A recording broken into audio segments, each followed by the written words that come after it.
Hello ladies and gentlemen. Now over the past couple of years I've owned some brilliant retro city commuter bikes like the Moto Guzzi V7, the Moto Guzzi V9 that I have currently, the Ducati Scrambler that I had for a while, and I've ridden more besides. But having borrowed the T100 from Triumph over the past couple of weeks, I think this is right up there with the best of them. So in this video I will tell you my 5 favourite things about it, and then at the end I'll give you my verdict. Is the T100 city bike perfection, or would I still buy one of the others?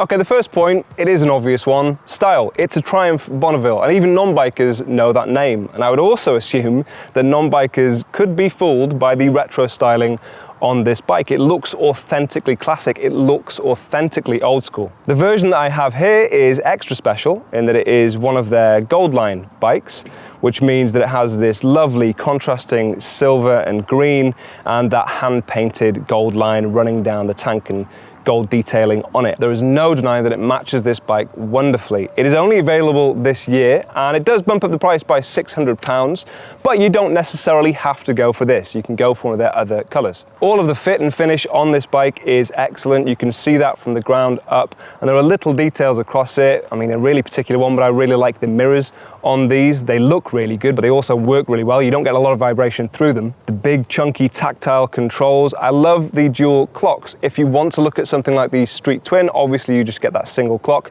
I personally really like the dual setup on this one. You get lots of information on there as well, and it's very easy to switch through. It's also a hugely customizable platform. If you like the looks of these straight out of the factory, then great, but if you want to tweak something on it, almost anything on it, in fact, you've got loads of factory parts from Triumph, and then you've got loads of aftermarket parts from other brands if you want to go exploring. Lastly, a very important point when it comes to styling and not to be overlooked is the sound. And compared to a lot of other bikes, stock bikes without any aftermarket pipes on, I actually think Triumph have one of the best out of the factory noises. Let me show you.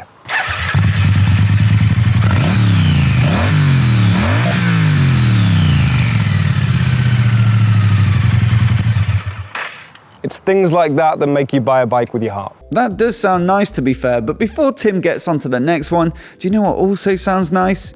Browsing the internet without being spied on. And so I just want to say a massive thanks to NordVPN for sponsoring this video. Now, if you've not used a VPN before, it basically creates a private tunnel for your web traffic, meaning that you can safely browse online even if you're using a public Wi-Fi connection. And they recently upgraded their service with their new threat protection feature that blocks intrusive ads and web trackers. Threat protection also scans the files you download and the URLs you visit to find and block malware and the methods used by spies and stalkers. NordVPN offers over 5,000 servers across 59 countries, so you can always find something relatively local to connect to and get a super quick connection. In fact, I don't even notice any difference in my connection speed, and it's easily quick enough to stream video content. Another benefit of those international servers is that it opens up the libraries of your favorite streaming services in those countries. So especially with a relatively niche interest like motorcycling, it can be difficult to find good stuff to watch. But NordVPN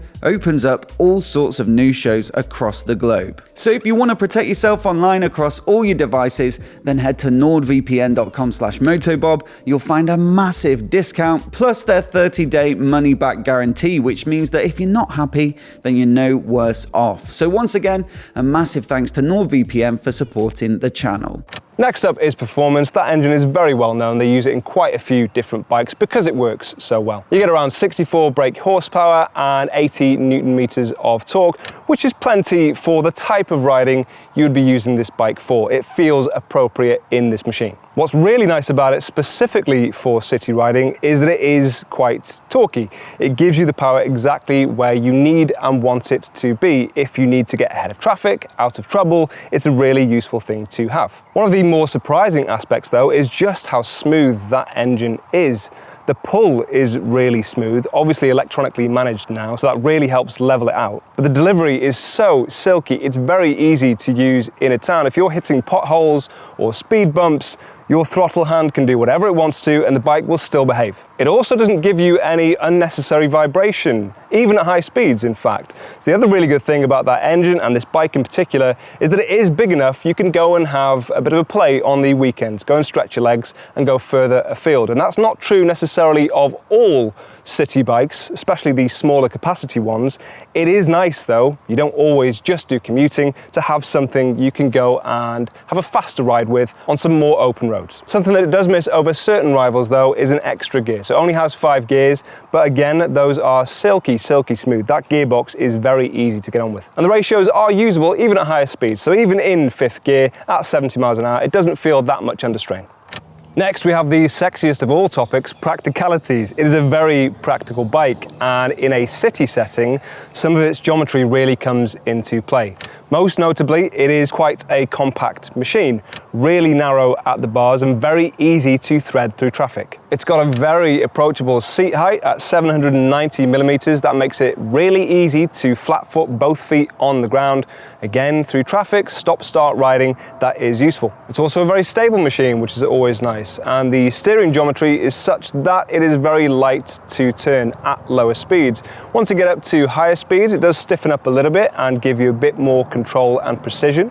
But around town, it is super quick to turn in and nip through gaps. It's also got one of the lightest clutch pulls you are likely to find thanks to that torque assist, which obviously if you're riding through a town, you're likely to be using a lot. The instrument cluster, whilst simple, gives you lots of really useful information. The gear indicator is very quick to respond, which you can take for granted on some other bikes. It is a little bit slower. On this one, you can guarantee the gear that it's showing you is the gear you're in. Sounds like a tiny point, but it's irritating when it doesn't work on other bikes. It displays your fuel range, which is very useful. You've also got a fuel gauge, which I'm less reliant upon because it does speed up a little bit when you get towards the bottom of the tank, but it's still useful to have. And it's actually quite good on economy. You've got a 14.5 litre tank, and that gives you somewhere around 68 miles per gallon. And at a point that to a lot of you I'm sure feels insignificant, but if you ride in a city you will sympathise, the spoke wheels are actually quite wide set, which makes it very easy to attach a big chunky chain. And that is often not the case with spoke wheels. In fact, it's not even the case with my V9, and it irritates me every time.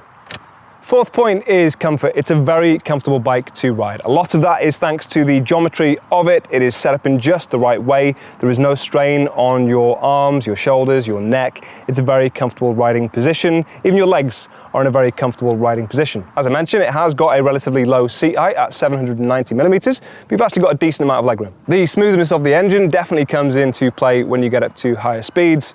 And the suspension, whilst it is fairly basic, you can only adjust it for preload on the rear, is set up at a fairly even compromise. So it's nice and soft when you're in town, when you're in cities, and you're hitting inconsistent bumps, speed bumps, potholes, lots of them. You've heard me moan about them in the past.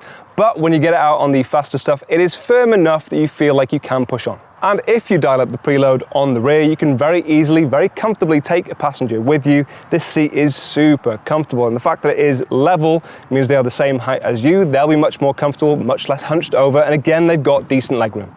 Lastly, reliability. This is a bike, a platform that has been out for a long while. So if you want user reviews and information about what they're like to live with, there is lots of that to be found online. Just go to the forums, and largely speaking, you'll find that these are reliable. It's not necessarily that surprising. It's not a bike that is put under an awful lot of strain. The other benefit there, though, is that it has fairly wide service intervals, up to 10,000 miles on this bike. So if it is a bike you're going to rack up a lot of mileage on, that definitely will be useful. Individually, these points might not sound that significant, but trust me, put them together and they make a big difference. In comparison to some of its competitors then, let's start with the Royal Enfield Interceptor, which is as authentically retro as this bike, but the extra power you get with the Bonneville is definitely appreciated, especially on faster roads. The Ducati Scrambler is noticeably lighter and faster than this bike. If you want a cheeky feeling bike, a bit more raucous fun, then maybe go that direction. But I can tell you hands down, this is more comfortable.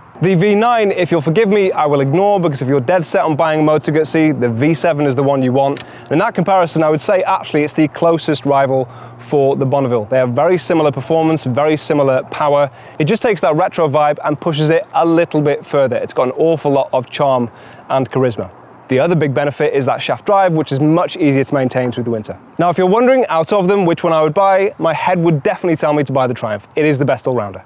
There is another in-house option though that you may want to consider, and that is the Street Twin. So if you want a comprehensive comparison between the T100 and the Street Twin, Rob already has a video for you, which I'll drop in the links. Check that out if you want to, and we'll see you soon. Bye-bye.